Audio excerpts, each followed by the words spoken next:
Yes, people, welcome back to Let's Talk Premier League. We're here for the Liverpool show.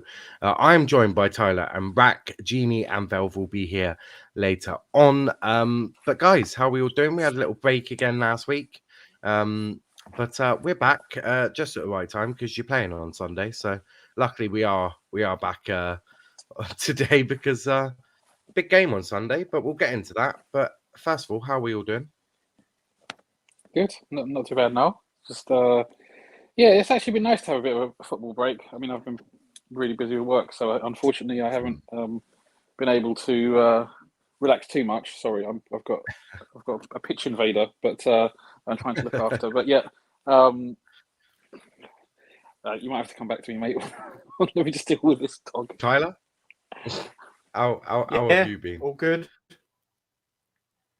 Yeah, all Nice, good. nice. Bit weird that I wasn't on your channel for once yesterday, wasn't it? Been on there a lot recently. Yeah, we had done 3 days in a row where we had done some joint streaming, which we need to plan again. We need to plan our Premier League one. But yeah, it was weird. But did Premier League predictions yesterday, which was fun. And the Wanker Tank is here. Velvishwan, how are we doing? Hello. Velv's just like hello. Velv has got a lovely picture of Jurgen Klopp grabbing his crotch. Now, obviously, that's not actually Jurgen Klopp doing that. Although it wouldn't surprise me if Jurgen Klopp shithousery, to be honest. But yeah, we as I said, we had a little bit of a break, but we're back. And boy, when you take a week off, there's a lot of shit that happens. We're going to be talking Michael Edwards. Obviously, his last season at Liverpool is this year. Still got a lot of work to do, mind you. He's still got to sort out Mo Salah's contract, plus other things. So it's not like he's going to be able to relax for the last 7-8 months he's there. We're also going to talk Steven Gerrard because obviously all Liverpool fans have now become second Villa fans as well, with your two club bullshit because one of your players has taken over Aston Villa. So obviously, welcome to the Villa show, guys. We'll touch on Aston Villa as well, not a problem. We're also going to talk about Neco Williams, and what an international break might not be loved by Liverpool fans, but it's certainly loved by Neco Williams. I can assure you that much, as the pitch invader is back. We're also going to talk Arsenal and injuries. So we got an awful lot to talk about. There is the pitch invader. He's going to ask Vel for his shirt in a minute, while security runs onto and rugby tackles. And Buster is apparently a Chelsea fan, so bad doggy. Bad doggy. But let's start with Michael Edwards. It seems like a good place to start, I think. Michael Edwards has been one of the reasons why Liverpool have been, so incredible of late. And when I say of late, I mean of like the last 6 years. Michael Edwards has been, everyone talks about Jurgen Klopp, and rightly so. You should talk about Jurgen Klopp. He's been quite good. He's been an all right manager. But it's not just been him, and he'll be the first to say it's not just him. It's his coaching team, but also a certain Michael Edwards has been quite vital to a lot of the players that are at Liverpool today.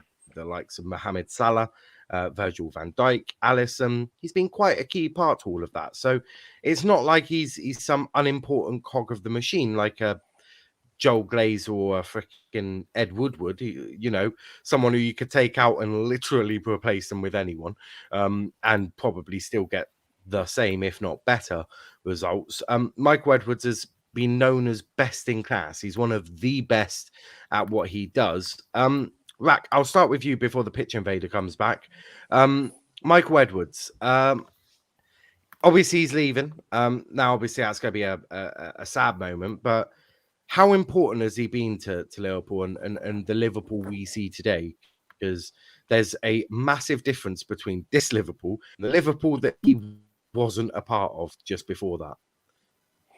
Yeah, look, incredibly important. And his role should not be underplayed. And his role is far wider than simply scouting or looking after scouting and buying players. That's a component of it, but he's the sporting director or director of football.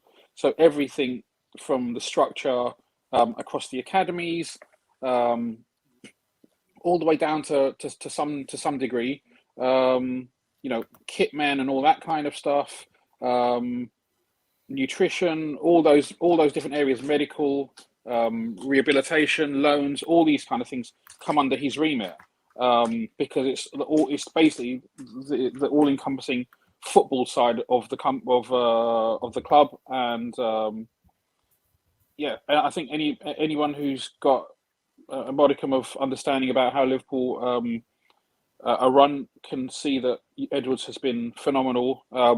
It goes a long way to suggest that people always talk about star names and stuff like that. And Michael Edwards actively shied away from the camera. The first time he's ever made a proper statement has been when he announced his departure. But he came in from Spurs under Damian Comolli, was largely unknown, unheralded. Damian Comolli obviously was the former director of football, and his tenure was questionable. Rodgers came in; he didn't want a director of football at all. But then when Klopp came in and has got a more open-minded approach, the fact that you've got the recruitment team and the first team manager, and basically Klopp talks about it a lot, the whole club moving in the right direction with that singular objective, that's been a major component, and Michael Edwards is one of the biggest pieces behind that. Yeah, no, I certainly agree. He's grown into the role, and boy, he's grown quite big. And it'll be interesting to see where his next job lies. Again, I don't think it'll be a United or anything like that. I think possibly a United, but possibly a Newcastle. A fresh start, I think, is what he's looking for. And to be fair, I think it was Sir Alex Ferguson used to do it regularly, didn't he? He used to just get rid of coaches and all of that, freshen things up, new faces and all that. Maybe not upstairs too often. He didn't change David Gill for his entire tenure, but it's certainly going to be interesting to see, firstly, how Liverpool replace him and what Michael moves on to next. But Tyler, Michael Edwards, obviously he's been a key part to the recruitment at Liverpool since Jurgen Klopp came in. How much of a big miss will this be to Liverpool? Oh, this will be massive. Obviously, as you said earlier, like you can big up Klopp, but you also have to big up Edwards. The stuff he's done in and around the club. As was said earlier. But yeah, it's going to be massive, and it's going to be interesting to see who we replace with him. Obviously, people don't really talk about what he did enough, but I think we're gonna realise it pretty soon. As I said, it'll be interesting to see who we replace with. Like, it's already been announced. Julian Ward is going to take over his assistant. Oh right, okay. That makes sense. So yeah, obviously he's going to get told things and shown things and that. So yeah, it's going to be interesting. Yeah, but you think they would have probably been doing that because Michael Edwards is going to know he would have known for a little while that he's probably leaving at the end of this season. So he'd have probably been doing a lot of that work anyway. And the assistant is normally, if you run well, the assistant is normally quite aligned with your boss. If you're both singing off the same hymn sheet, it just makes things a lot easier when you're both doing things, especially if someone takes like a holiday. Yeah, well, Julian Ward, he came in, I think, about a year ago as the assistant. I mean, he was already at the club. He's taken on various different roles at the club, and he was promoted to assistant sporting director about a year ago. And I'm pretty sure at that point it was already known. I don't know if it was necessarily known in the club, but I think Edwards. But I'm pretty sure key people knew, and at that point it made sense. And changes obviously. It can be a little bit scary, but in his statement, he also said sometimes change is good. Who knows? Maybe he can take things. Julian Ward can take things onto a whole new level. It remains to be seen. Yeah, it's obviously we don't know what he's going to be like, but people didn't know what Michael Edwards was going to be like. So Exactly. it's a bit like a youth player coming through the youth academy. Is he going to make it? Is he not? What's it going to be like? What's he going to do? Similar with the board. Obviously, they're slightly older than a youth prospect coming through the youth academy, but it's similar. You can say that it's similar sort of scenario where look, they're coming through. It's going to be very unknown, but the fact that he was made a system, the fact that he would have probably been going through a lot of things with Michael, he'll probably be playing quite a big part of this Salah negotiation because what a tougher job to have than to negotiate Mo Salah's contract when you're a club that doesn't pay too much for contracts when you've got a superstar there. So playing a tough negotiation that both of them I'm sure will be a part of, and I'm sure that'll be great experience, and then hopefully when Michael leaves it should be seamless. And the fact that Jurgen isn't leaving this season makes it easier, right? Believe it or not, it makes it easier because when you've got someone like Jurgen who is very experienced at their job, knows what they're doing, knows what Michael has been doing with them, it will absolutely help you guys coming in going, all right, well, I've still got Jurgen here to lean on if I need to. And I'm sure there'll be other people around to help him as well. So there will be all of that. So hopefully it'll be seamless. It's not like United did with Fergie, which is both the chief exec and the manager leave at the same time and cause a massive, great big shithole. A massive, great big shithole the size of, well, I don't know, Africa. And then not to mention David Moyes decided to get rid of all the backroom staff that were there and bring his own backroom staff in. People.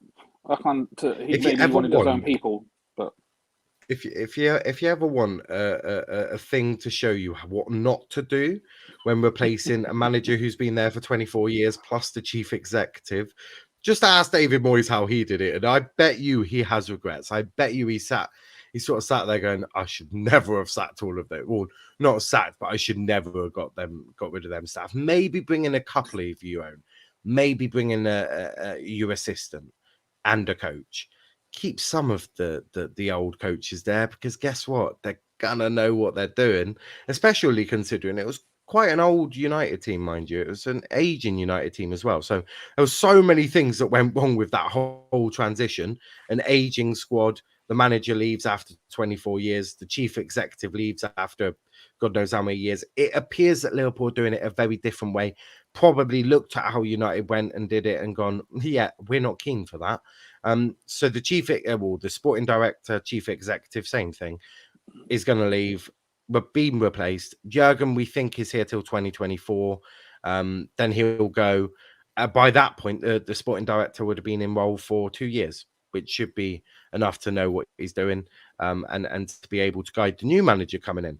And we'll talk about that later on. But Velv, talk to me about Michael Edwards. Obviously, not a footballer. He's not a Salah. He's not a Jurgen Klopp, but he's still been very important to you since he arrived.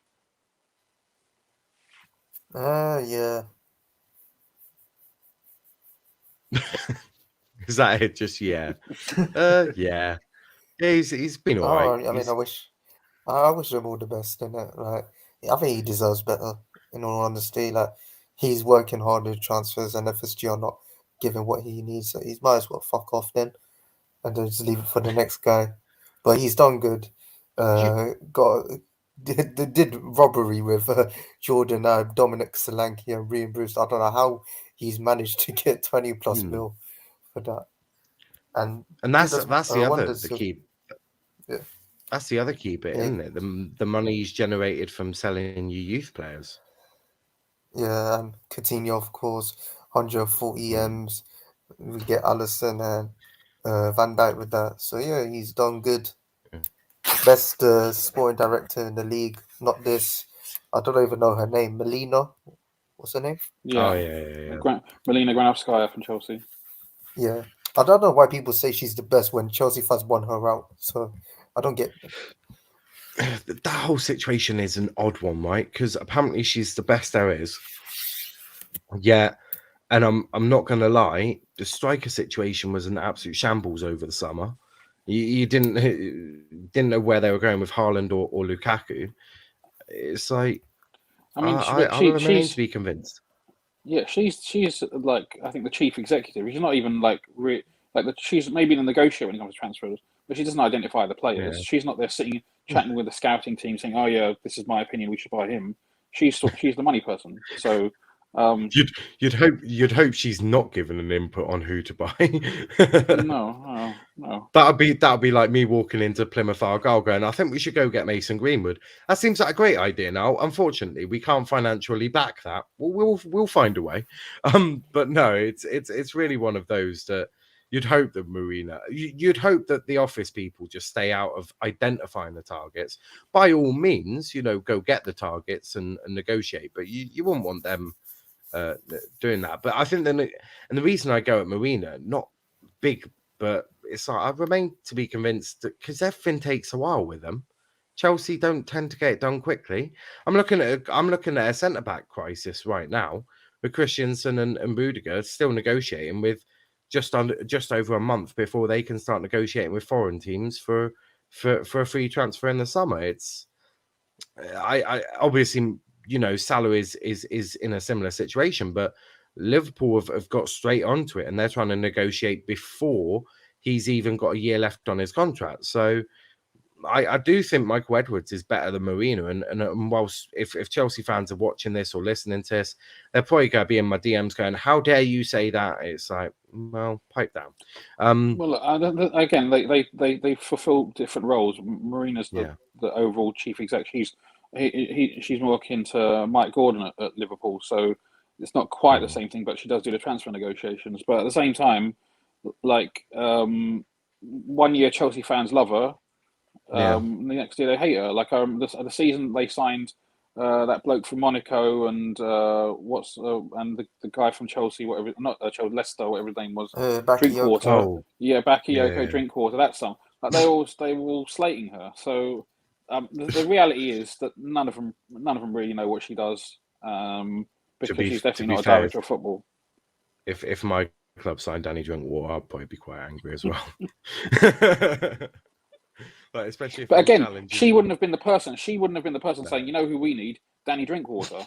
She'd be listening to whoever said, "Oh yeah, who we need is Danny Drinkwater," and then trying to get the best deal for him. Whoever suggested that ought to be sacked. That person. that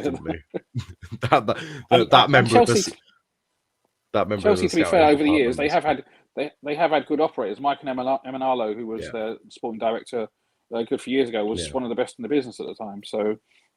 Chelsea have got a good youth term. A lot of that comes from Emenalo's work. So it's not like they're doing everything wrong, but I don't know.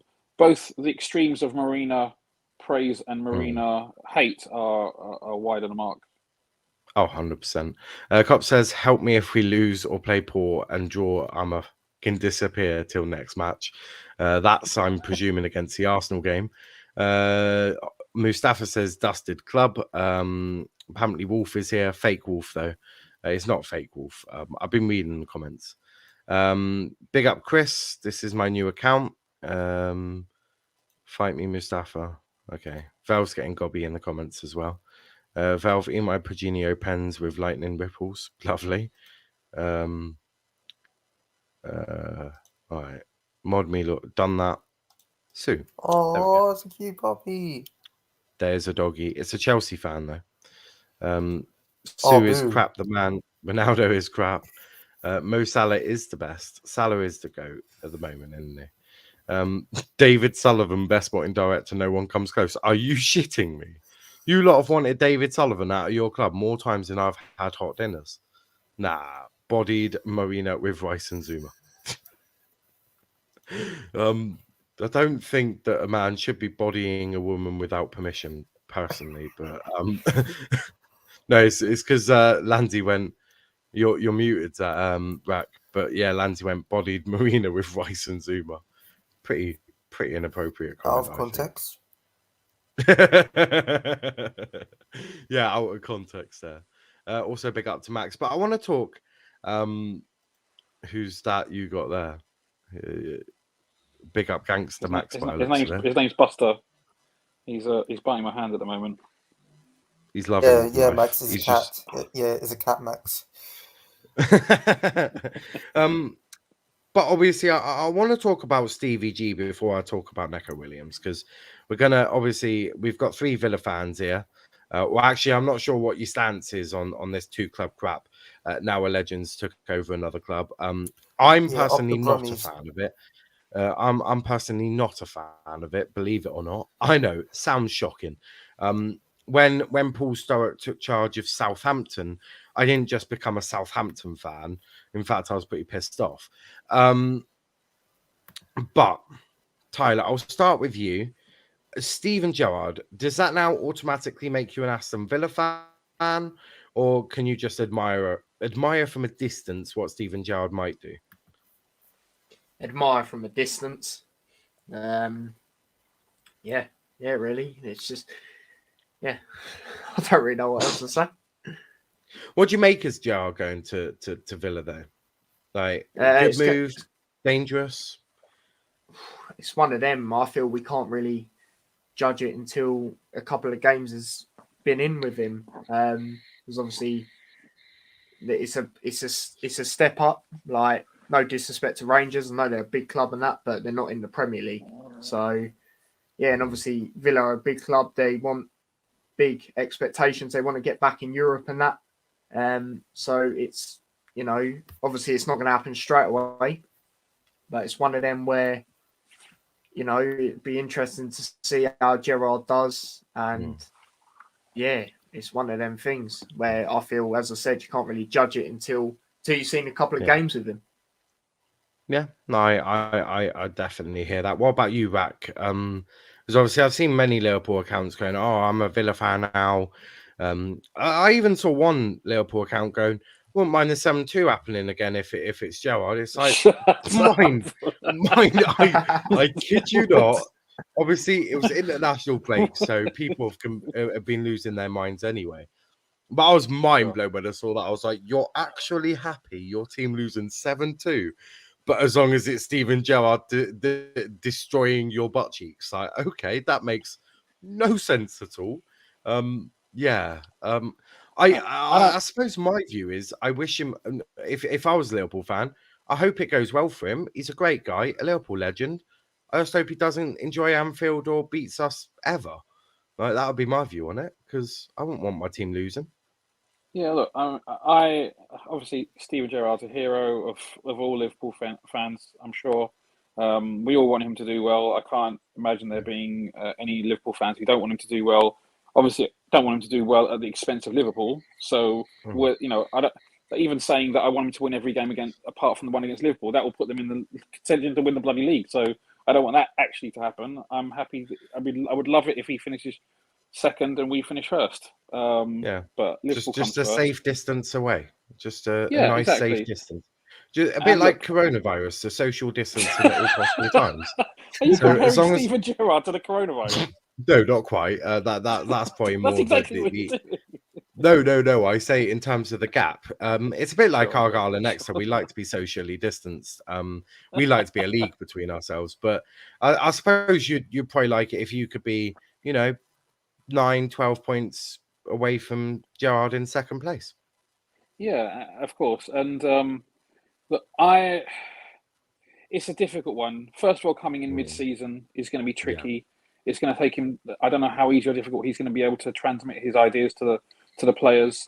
I think Villa. I worry a little bit that it has a possibility of going pear-shaped. But there's so many factors involved. I think he will get backed, but you just don't want to be in a situation where, say for example, he doesn't hit the ground running, and they're still kind of towards the bottom end of the Premier League towards the end of the season. You don't want the itchy trigger fingers to start itching. So so just I'm concerned, but obviously I wish him the best, and it'd be great if he does well. Yeah, no, I definitely hear that. It's a tough one coming in mid-season. It doesn't always work out too well. And thinking about it, maybe that is why Zidane's like, I might be interested in the United job, but I'm not too interested in it right now. Can I come in the summer? Just keep your volley until the summer, and then we'll talk. Because it is tough. Especially if you're coming in because a club's struggling, which 9 out of 10 times you're going to be. If you're coming midway through a season, it's probably because the team has sacked their old manager. So you're probably coming into a bit of an oddball situation where you're coming in midway through a season because the other team has sacked their manager, or you've had a manager poach like Rangers, and you're like, crikey, this is try and save our season from going down the shitter. So it's an interesting one. Velv. Steven Gerrard, Aston Villa. Are you a Villa fan, number one? And number two, what do you make of the move? I mean, I've always been a Villa fan. Like, I've been supporting them for 10 plus years now. Supporting that. I've been supporting Newcastle as well for 10 plus years. And I foresaw the coming of the new owners. I foresaw Gerrard at Villa. So, yeah, that's why I supported them a long time ago, along with Liverpool. So, yeah, it's just normal business for me. No, actually, on a real, yeah, it's a good move for Gerrard. On a real before that gets clipped up, Velv. Yeah, it's a good move for Gerrard. It's a good step up. Villa is a big club, bigger than Spurs. Let me just say that out, bigger than Spurs. I just don't want to hear Spurs fans nonsense. Yeah, so it's a good start, a good platform because Villa are rebuilding their squad. They brought in some young talents there, and with Steven Gerrard as the manager playing attacking football, I feel like that would be the best for Villa. So yeah, it's a good move for Villa, a good move for Gerrard, but he'll get battered on Anfield 5-0 to Liverpool because I still hate Villa. If I see Tyrone Mings, then I hate him with a passion. So Tyrone Mings, yeah, you're getting battered, son. Yeah, no, I hear that. It's an interesting one, but we must make it clear. Steven Gerrard has rejected this a stepping stone. He said Villa are a big club and that he's honoured to have that opportunity. It sort of does link in with the whole Klopp thing. I know we've discussed it before, but now Gerrard is in the Premier League, it makes it a bit more potent to discuss this again. The whole thing with Steven Gerrard and taking over at Liverpool. Glenn Johnson said it would be a bad move to replace Jurgen Klopp. He compared it to replacing Thomas Tuchel and replacing Sir Alex Ferguson. I'm not sure you can put Thomas Tuchel in that conversation just yet, because he's only been there 6 months, or now near on a year, and I'm pretty sure you can replace Thomas Tuchel. He's only been there a year. Not to say Thomas is a bad manager, he's only been there a year. He's not the club isn't built around him. Whereas you look at a Liverpool or a United under Fergie and Klopp, that club is built around that manager. The whole thing, not saying that Liverpool is Jurgen Klopp, but what I'm saying is the whole running, the whole setup, the whole atmosphere, everyone looks to Jurgen Klopp. It's very similar to how United looked at Fergie. And replacing those types of managers are very, very difficult. And the only way you can do that is if, let's say, you replace Fergie with a Mourinho or something of that ilk, a real manager in their prime. I'm not saying Jose of recent, because he's not in his prime. A prime Jose taking over Fergie would have made sense, but it's very difficult replacing these types of managers. Tyler, would you want Gerrard to replace Jurgen Klopp, or would you want it? And I've said it before, have Pep Linders take over for a couple of years and then bring Steven Gerrard, just to have that guy, just in between the two, because you're going to have a lot of Liverpool fans when Klopp goes be very sad, and a lot of people are going to want Steven Gerrard at that time. But I'm not sure Steven Gerrard should be replacing Jurgen Klopp. That seems a bit of an ask, if you ask me, especially considering that Stephen won't even be that experienced at his job. He would have been in management for maximum of 8 years, I think.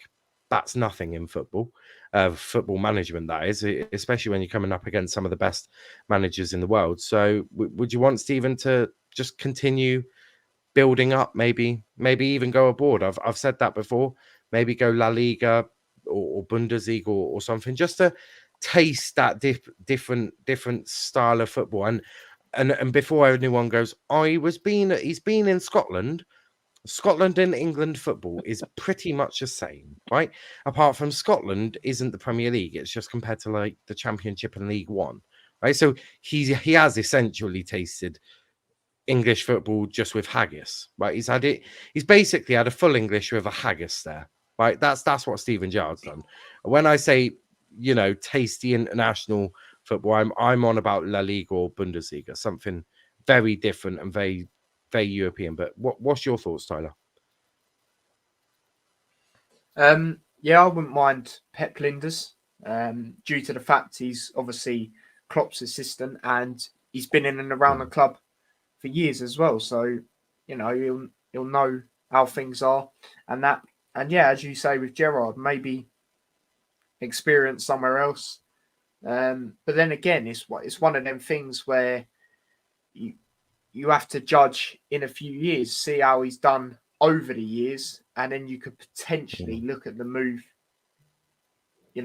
But as I said, it's one of them things you have to look at. But Pep Linders, as I said, he's been in and around the club years, Klopp's assistant. So yeah, I wouldn't mind that at all. Yeah. No, I hear that. What about you, Rack? And I know my analogies are going brilliantly today. A full English with haggis. You're on top form now. You're on top form. It's essentially what Stevie G's done. He's just basically had a load of haggis on his full English. I'm not a fan of haggis, but yeah. Or apparently Stevie G might be. Oh. Yeah, with no underwear, mind you, because I've been told that if you wear underwear with a kilt, that's the fake way of wearing it. So one of my good mates got married. A Scottish guy got married a couple of years ago, so I wore kilt for the first time. I did not go commando, although one of the best men actually did. Jesus! And yeah, God, it was an interesting situation. I could imagine. Yeah, look, similar to the whole Michael Edwards, Julian Ward situation, in my opinion, Pep Linders being groomed to take over. That's not to say that, look, if Steven Gerrard does amazing things, I think that he has a chance. But this is the issue that I have with the whole Gerrard Villa thing is what constitutes success? What will make him go from that job to the Liverpool job? What would he have to do? Are we saying that because a lot of the top teams are in really, really good positions. They're spending a lot of money. A lot of the squads are starting to, after a bit of a down period, they're starting to strengthen. Look at teams like Arsenal. They were a bit of a laughing stock last year, and they've started. People looking at them this season and thinking twice, thinking, okay, maybe they've got the makings of a decent team. United are going to spend big. Liverpool are going to strengthen the squad, and that's already very good. Chelsea, are we saying that 8th place for Villa is good? Is 8th place for Villa good enough to get the Liverpool job? I'm not so sure. Does he have to get into Europe? I'm not even sure if getting into the Europa League is enough of a achievement to then transpose over to the Liverpool job. Do you think it would have to be getting to Europa League but go far in the tournament whilst maintaining good league form? I mean, it could be something, but again, that's good for a manager if someone does that. But if, say, for example, he does that for a season, I'm not so sure that's a good enough qualification. I would have liked to see him go to Germany. I would have liked to see him go to maybe not a Dortmund, but like a Leverkusen or something like that. Get Champions League football, do well in the Champions League, maybe have a decent run in the Pokal. I think that would maybe put him in a better standing overall. Yeah. But obviously, going abroad is a difficult situation. He doesn't speak German, so maybe he could ask Jurgen for some lessons. I've got an idea, right? So Pep Linders takes over at Liverpool. Jurgen Klopp's bored, right? He's got nothing to do. How about he takes a non-executive director's role at like a Leverkusen with Gerrard as manager? Jurgen can speak fluent English and fluent German, can teach Steven how to speak fluent German, and could help train Steven Gerrard in that mold. He's training Pep Linders. Right? Maybe you could see a Steven Gerrard Jurgen Klopp link up as non-exec or a sort of, not an assistant, but you know what I mean, sort of like one of those people who pop in every now and again, probably screams at the players in German, and Stephen just nodding, going, "Yeah, boys, that's what I was telling you," in his thick Scouse accent, going, "Yeah, of course, yeah, of course." Like, problem solved. Would be quite funny. Or yeah, just he would just don't do what Gary Neville did and take your brother as your assistant, and neither of you can speak Spanish. Just don't do that. If you ask me, if you can't speak German, your assistant best be speaking German. That's all I'm saying, right? And it'll Good and probably help tag. if they can speak English as well, because you're gonna need to speak to them in English, and they're gonna need to translate in German. So preferably you're gonna find a multilingual assistant who can speak both languages. I mean, most Germans, like the younger generation of Germans, most of them speak English now. Like I think back in the day, it was a bit more, maybe 20, 30 years ago, it was less so. Yeah. But I think they've gone more down the Scandinavian route, where basically start learning English at a very early age. So to be fair, Rack, yeah. I think every country learns English because we're too fucking lazy to learn anyone else's That's language. That's also true. I can speak like 3 or 4 words in French, and that's probably the easiest language to learn. I can tell you to go fuck a chicken in French if you so wish. I can also say hello and goodbye. I was in Paris. I was in Paris a couple of years ago.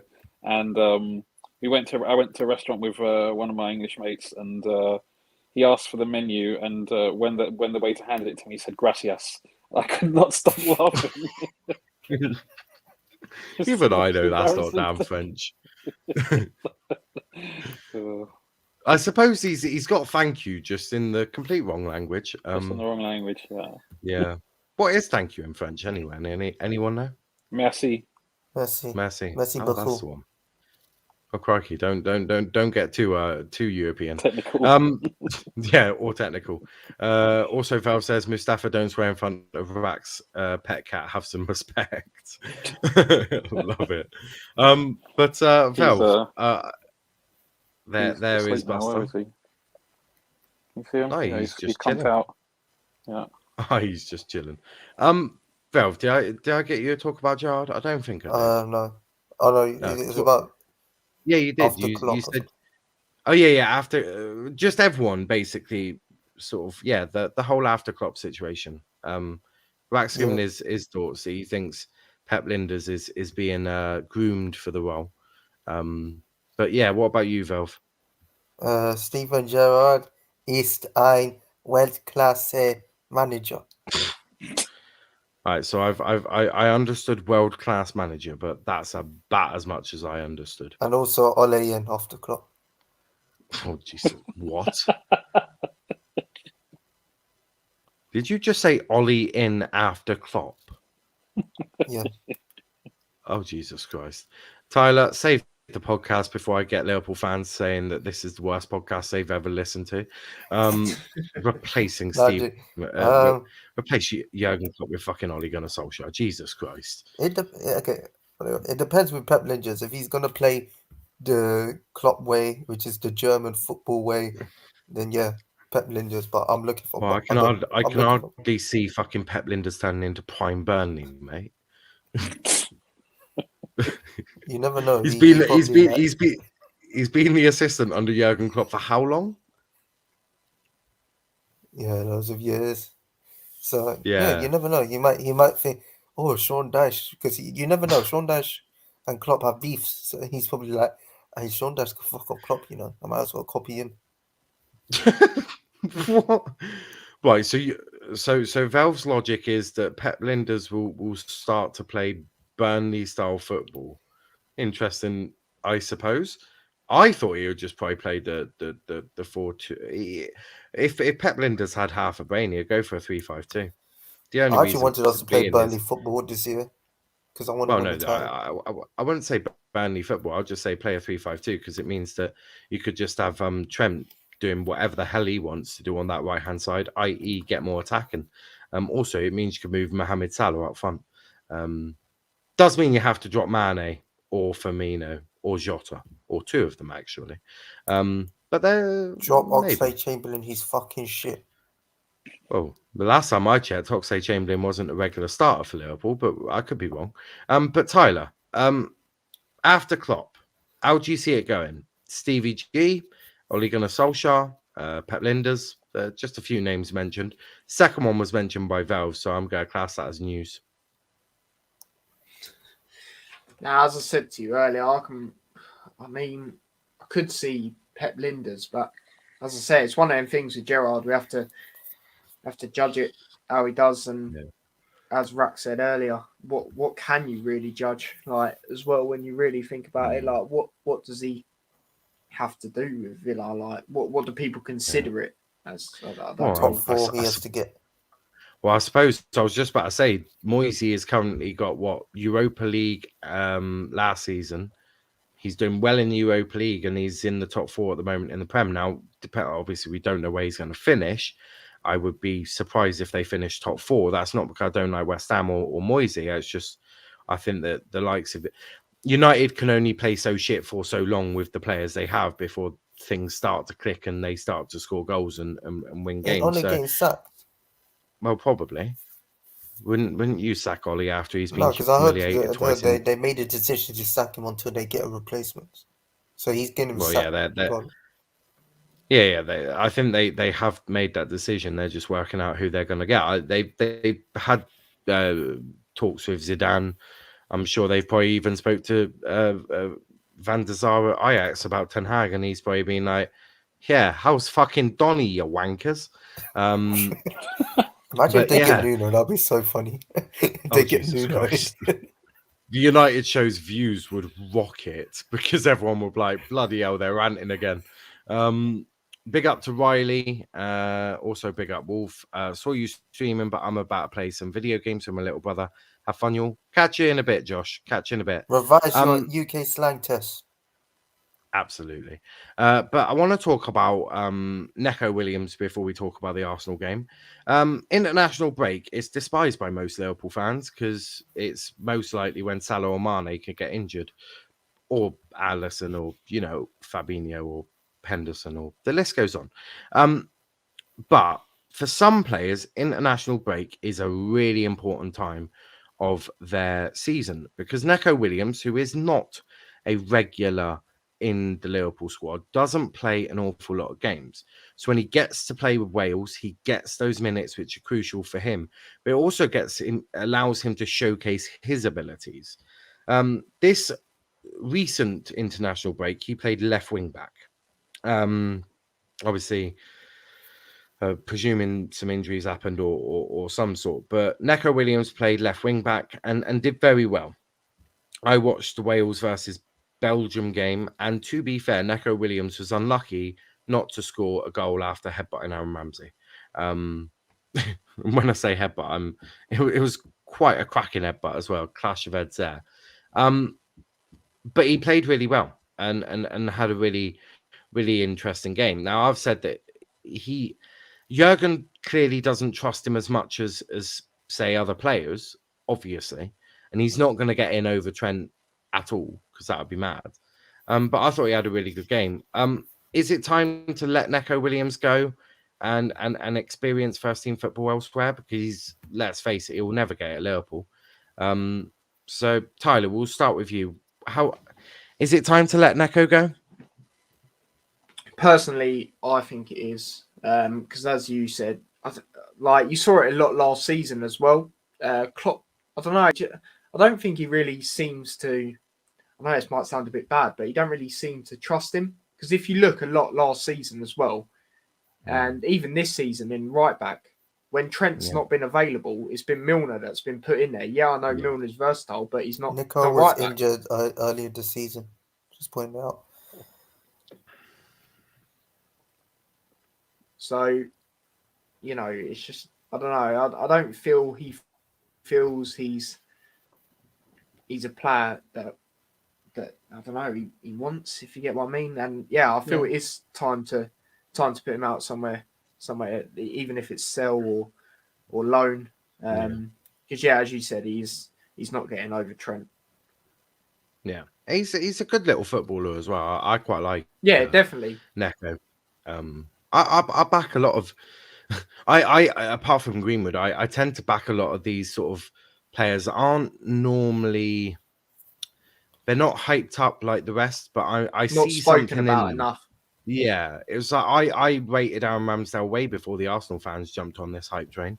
I also Yeah, same here. I've admired Neco Williams for a while and Brandon Williams as well. I think Brandon and Neco are actually very similar players, mind you. Yeah, the Because I brothers. see them both having no, not quite. No, the way I see them both actually is I see a lot of grit, a lot of determination, but not necessarily the skill. So I think that might be a bit, harsh on them. I think they have got skill, but when I say skill, I mean Trent skill. Like when I say the what Trent can do, I don't think Brandon Williams or Neco Williams are quite at that level. But I do think that they've got a lot to offer some clubs. I think they both have a lot to offer. They're both hardworking. They both can put in a tackle. They're both not afraid of getting stuck in. And some teams need that. And Newcastle, further down the league, maybe even a Brighton, they do need that. So I do think there is a club out there. But Neco Williams, had a really good international break. Is it time to probably let him leave the nest and start flying elsewhere? Because he's you have to be realistic. Is Neco Williams ever going to displace Trent Alexander-Arnold out of this Liverpool team? No, obviously not. No, absolutely not. At the same time, look, a lot of it comes down to what Neco wants, in the sense that if he develops into a good, solid backup player for Liverpool, that's almost not necessarily your prime objective when you have a youth setup. But really, if you look at the old United teams, apart from the class of '92, you had your John O'Shea's and your Wes Browns and all these lot, who were basically just ended up, rather than being prime first team players, then just ended up being, decent backups, because you can't always play. You can't have 23 world class players unless you're Man City. And so if Neco Williams just develops into a good backup player, I think that's absolutely fine. The question is he happy with that?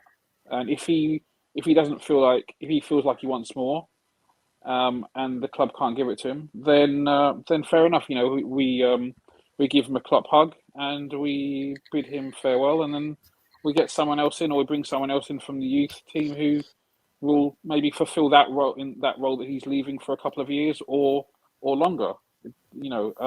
Trent is not just doing stuff that Neco Williams can't do. He's doing stuff that no fullback in Premier League history has done. Mm. So it's not a situation that can easily be solved. That's why it's down to Neco.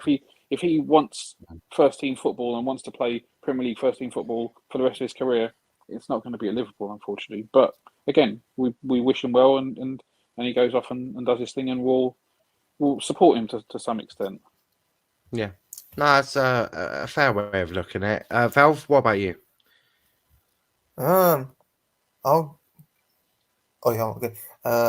With Neco Williams, it's like Rack said, it's all down to him. If he feels like he wants to leave, then let him go. If he thinks he could prove himself, I don't think he'll prove himself as a right back. But this season, we've seen he's been playing multiple positions. He's been playing right wing back, left wing back. So who knows? He could possibly use those opportunities. Because let's face it, our squad depth, we need the squad depth. Because I know Jurgen Klopp likes small squads, but our squad is so injury prone. He's got the worst combination. He's got a small squad with half of them injury prone. So we'll just keep Neco Williams. Yeah, but I'll blame that injury, the recent one on Klopp. Yeah, I heard you now. No, but I blame the last injury on Klopp, rushing him back after he was stretchered off. So that was all down on Klopp. But just keep Neco Williams. Different injury, wasn't it? It was. He had an ankle injury with the Pogba attempted murder, and then wasn't it a calf injury or hamstring, muscular injury? But regardless, Klopp should never have played him in the first place. Yeah, and with Nico Williams, he's a confidence player. Like, I hate our fans. Like, they do this with youngsters. I don't know. I don't get our fan base. Like, they do this with Curtis Jones. They do it with Nico Williams. Like, those two are Oh, well, confidence that's players. another one. That's another one that I back to the hills and back. Oh, I get so much Yes, shit for backing Curtis Jones, but he will I cook like one day. He Curtis. will cook. Yeah, yeah, and then people just like send him abuse, not giving the support. So, like, it's obviously what Mm, Nico feels like. He's a confidence player, and if our yeah, fans are going to be dickheads like him, then we don't deserve him, and he doesn't deserve us. yeah. No, I hear that. It's weird that they send Curtis Jones abuse, considering he's a fucking scouser. He's literally one of them. Like I guess and do you know what? It won't even be the well, actually, I don't know. Scousers might give him abuse, but I'd find You that know when it's very. peak, when people said Oxlade Chamberlain has had a better season than Kajo's this year. Oh, I'm for like, fuck's sake. you're having a fucking suit. You can't be serious. Yeah, But they're this is the having a thing, fucking like seizure. my expectations of Curtis. Look, I mean, I hope he can do well, but in general, if Curtis ends up being a very good squad player, I'm happy with that. You know, it means we don't have to I spend think 20 million, 25 million I, on a squad player, and we can use that money to contribute towards buying world class players. I think he'll be a I star in the think future. I was just about to say I think people are setting the bar on Curtis, and look, rightly or wrongly, I again back Curtis Jones. I tend to go for the ones who aren't overly backed. I my view on football is not an underdog, but I look at him, I'm like, there's something in there. I saw it with Aaron Ramsdale at Bournemouth. I've seen it with Curtis Jones. I saw it with Greenwood. I saw it with. I essentially, what I'm saying is I could probably be a scout for a top team, and I'll probably build you quite a decent looking team. Manchester United, if you are looking, I am available. Wages, I'm sure we can negotiate. Heck, I'll even be a manager. I'm sure I could deal with Ronaldo. Get on that bench, you little bitch. But you think I'm joking? Ronaldo does not start in my 11. The way my philosophy on football does not suit 36-year-old aging Ronaldo. It suits a Cavani there. Ronaldo's a Or fraud, man. Greenwood. Can't even get Portugal to a World Cup. Embarrassing. I know. But I do rate Curtis Jones. I think there's a real star in there. But Riley says, yeah, Neko is a decent player, deserves game time for another club. Who does he Jones start is for? class. In your What, opinion? Neko Williams? Who's Newcastle's right back? It's sometimes Jacob Murphy or Right, Matt so he easily starts for Newcastle, in my opinion. Doesn't start for Norwich. Watford probably starts for Watford. Yeah, they've got Danny Rose, haven't they? Or is he left back? Danny Rose is left. I don't know who's playing right back for them. But You it's could some dead even guy. have fucking you could have fucking Neko Williams at left back ahead of Danny Rose, who looks like he's put on about 5 I'm stone. not joking. Nico Williams is better than Aaron Wan-Bissaka. I'm sorry. Well, yeah, I probably agree with that. I think he starts for a fair few clubs, you know. I honestly think if you were to look over the river, I think over the playing field at Goodison, I think he probably starts at Everton. Oh no, they're not sending him to Everton. Not that you'd want him to. I was just saying that he could probably start there. I think he starts for a few Premier League sides, you know. So yeah, I think Neko is a real talent. But moving on.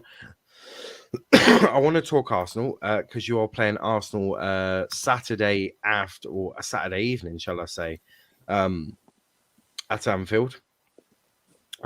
Big game, big game, and it's more risky for you guys than it is for Arsenal. No one really expects Arsenal to win, do they? I think Not Arsenal many fans people, feel no. like they can win. Oh, It's only Arsenal fans. yeah. I wasn't asking what Arsenal fans thought.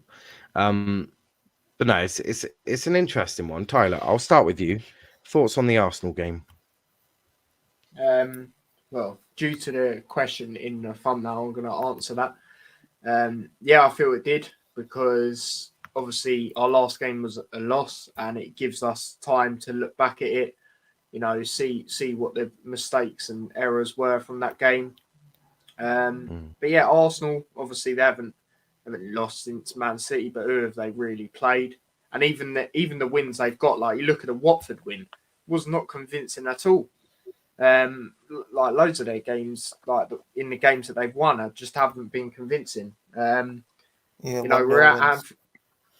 we're at Anfield. They don't do what like we usually slap them up. If I'm being totally honest, at Anfield, and yeah, I think we're gonna win it again. So yeah.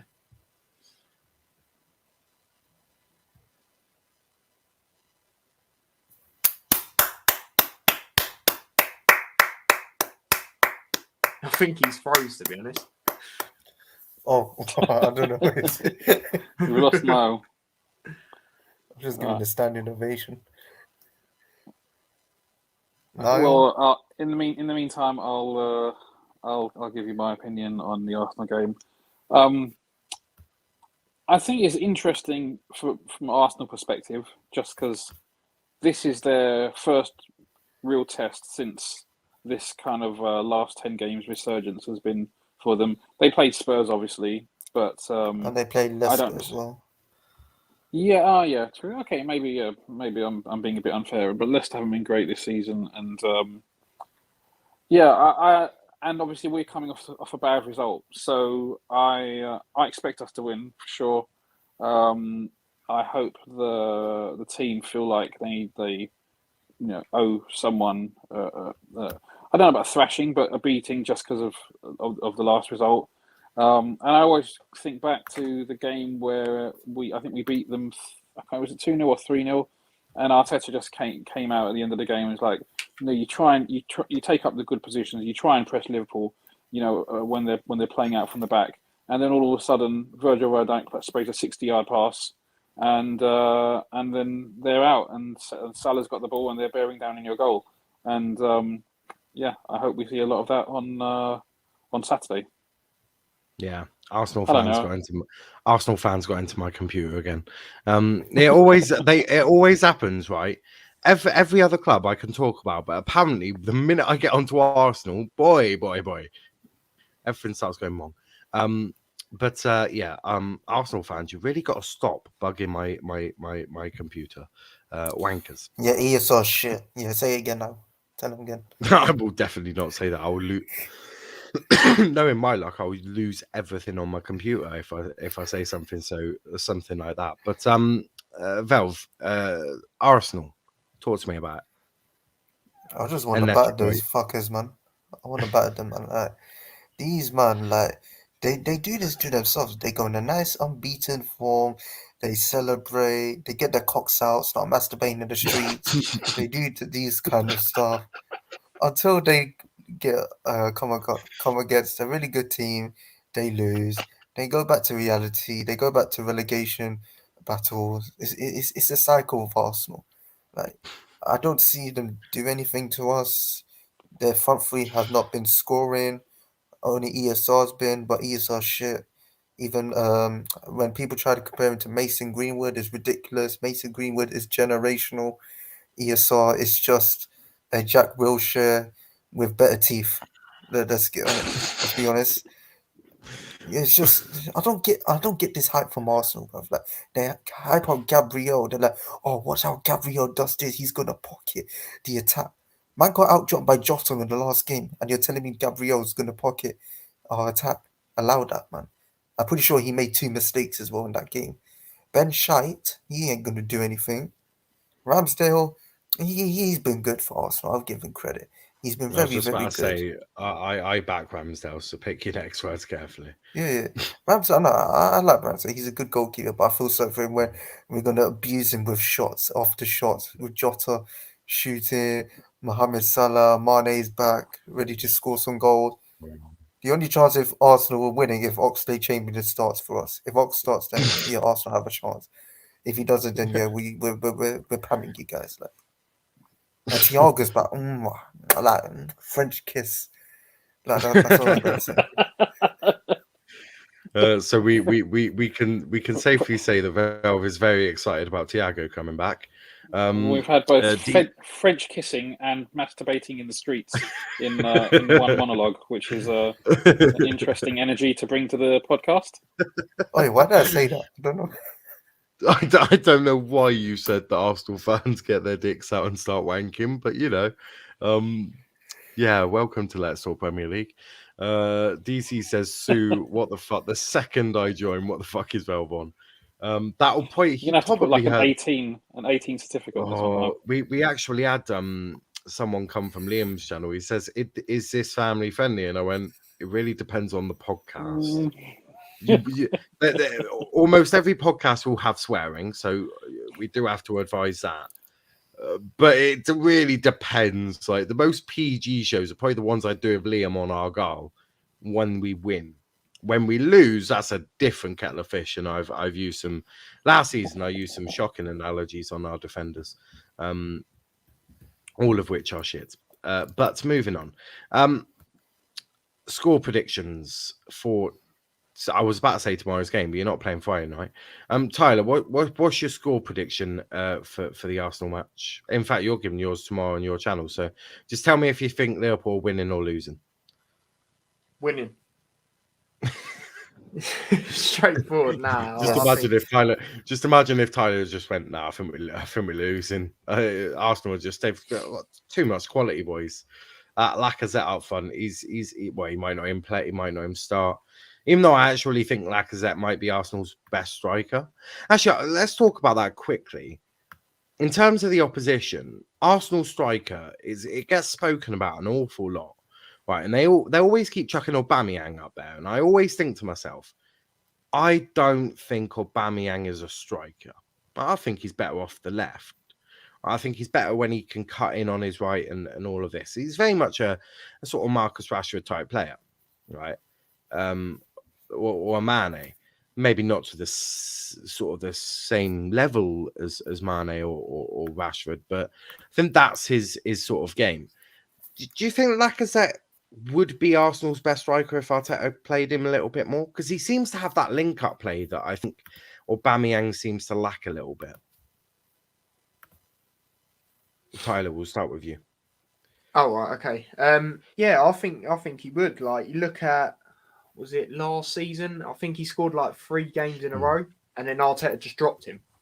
Like, I don't understand why that was, and then he just lost confidence. But yeah, I agree with you on the Aubameyang thing as well. He's a player that cuts in, shoots. He's got the pace to get in and behind players. So yeah, I agree with you on the winger bit. But yeah, I think Lacazette is their best striker. And yeah. No, I hear that. What about you, Rack? Arsenal striker situation. Who do you think would be best up there for them? I mean, ESR, Saka, they're in a decent run of form. Don't put Saka there. What the fuck has Saka done? Well, no, but they've been highly touted amongst Arsenal fans. I don't know. I mean, them two in Aubameyang. I don't really care about Arsenal. Like, what's the best? I was just saying about Lacazette. He doesn't seem to be trusted by Arteta, but he seems to be the one who has the best link-up play and all sort of the things you want from a striker. Again, I'm not going to say he's Firmino, but he's sort of got the link-up of Firmino who can score a few goals. So he's sort of he's a B-Tech version of a Firmino and a Jota mix together, really. I think, anyway.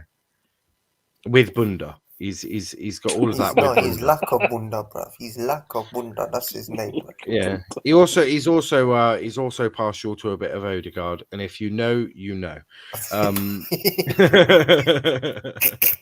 All I say is Arsenal all or nothing. They've either paid a shit ton for that not to be included, or we're about to get an exclusive. But all I'll say is I hope they wash their hands.